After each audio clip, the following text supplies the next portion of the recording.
Let's talk about this little number here. What we've got is a single stroke roll.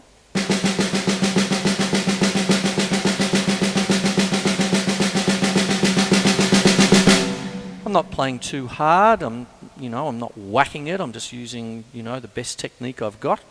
And then I add my feet to it. And what happens is I'm not playing into the bass drum head, by the way. I'm sort of just rocking the pedals so that they bounce freely, sort of.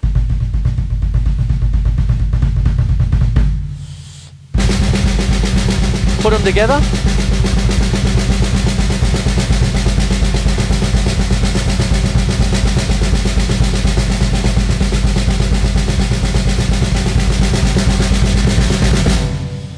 Now that's something that I use so much, and it's so important, is unison playing. Whatever you do with, when you're playing with your hands, you play with your feet as well, and all of that sort of stuff. Obviously this is the single stroke roll, and all this sort of business, playing it together. All this sort of stuff. And one of the things that actually a lot of my students tell me, or ask me, is what should I do? I've just bought, Chris, I've just bought a new double bass drum pedal. What should I do to get into double bass drum? And sometimes the answer they get is not exactly what they want sometimes, because it's go back to your early reading exercises that you did for your hands, like 1 and 2 and 3 and 4, 1 and 2 and 3, 4 and 1, 2 and 3 and 4, 1 and 2 and 3. And do it with your feet as well.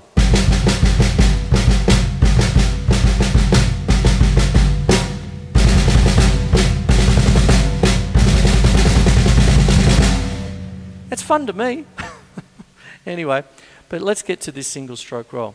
What am I doing with it? Now, if I did this, moved my right hand to the ride cymbal and did exactly the same thing,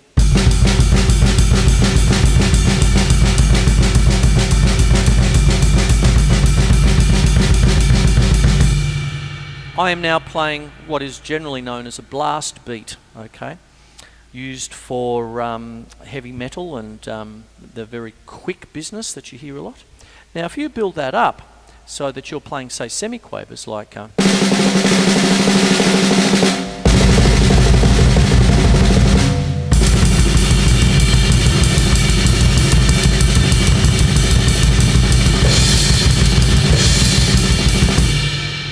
therein lays your blast beat for your metal business.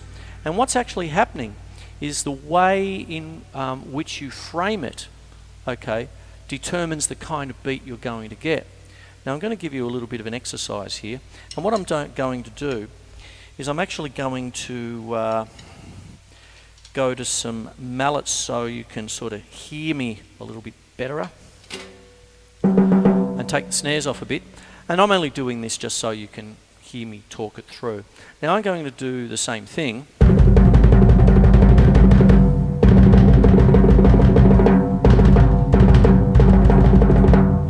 But then I'm going to put it to the, right hand on right cymbal.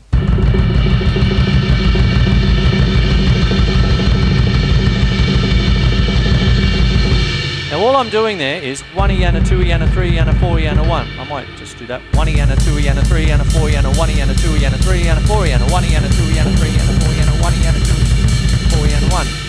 Can you hear how I'm playing in unison here with the blast beat now? But all it really is a single stroke roll with both hands and feet together at the same time.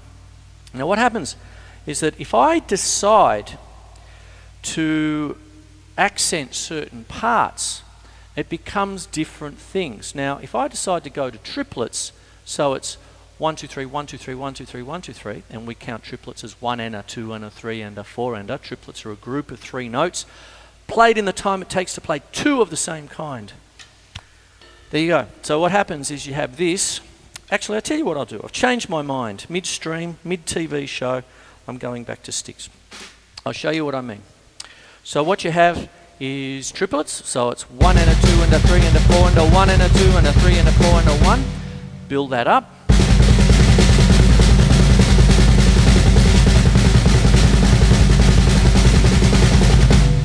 Build it up a bit more.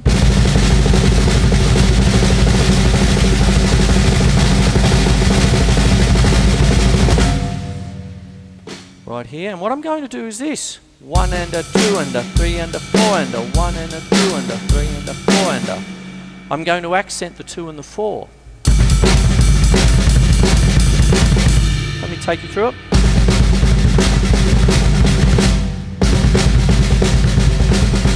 One and a 2 and a 3 and a 4 and a 1 and a 2 and a 3 and a 4 and a 1 and a 2 and a 3 and a 4 and a 1 and a 2 and a 3 and a 4.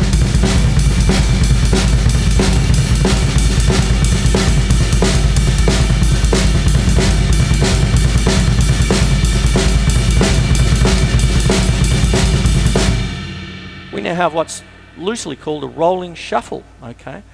John Farnham, Playing to Win. That's not death metal, but the thing is that's a rolling shuffle used for things like that.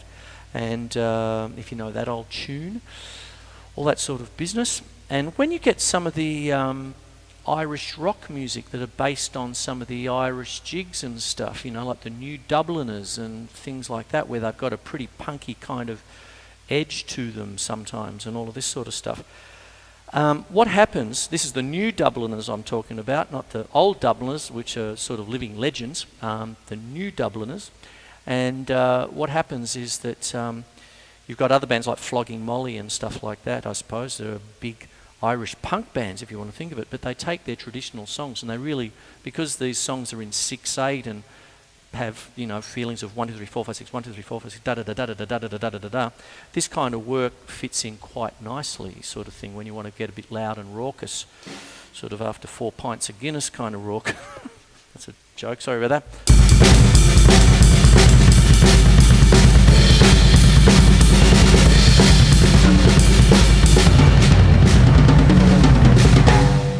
You get that kind of feel. What happens if let's just do numbers now. What happened if I framed it as 5? So it'll be 1 2 3 4 5 1 2 3 4 5 1 2 3 4 5 1 2 3 4 5 1. These would be called quintuplets. Okay, you can say hippopotamus. It's a 5-syllable word. Hippopotamus, hippopotamus, hippopotamus, hippopotamus. So you get this hippopotamus, hippopotamus. Hippopotamus, hippopotamus, hippopotamus, hippopotamus, hippopotamus, hippopotamus, hippopotamus, hippopotamus.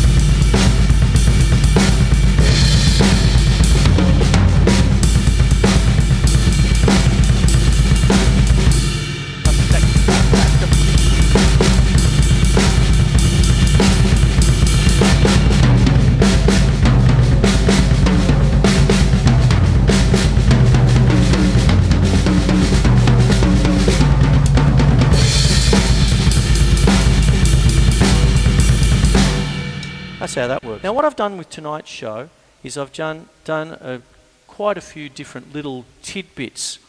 You are hopefully running to the drum kit right now to actually try a few of them out. 1 or 2 would be great. If you're doing all of them, I love yous all. Okay, so there you go. My name's Quinlan, and what I'm doing for the start of brand new year and all that sort of stuff is just starting off with a few little tips to get back into it. Perhaps you've been away on holiday and you're coming back, school's started, and you've got all this drum practice to catch up on perhaps, or something like that. Hopefully I've given you a few tips tonight to help you start it off. So my name's Quinlan, and this is my little drum and guitar show. Tonight it was drums, and next week I'm going to do a bit of guitar perhaps. We'll see how we go. All right, take care, and I'll see you then. Okay, bye-bye.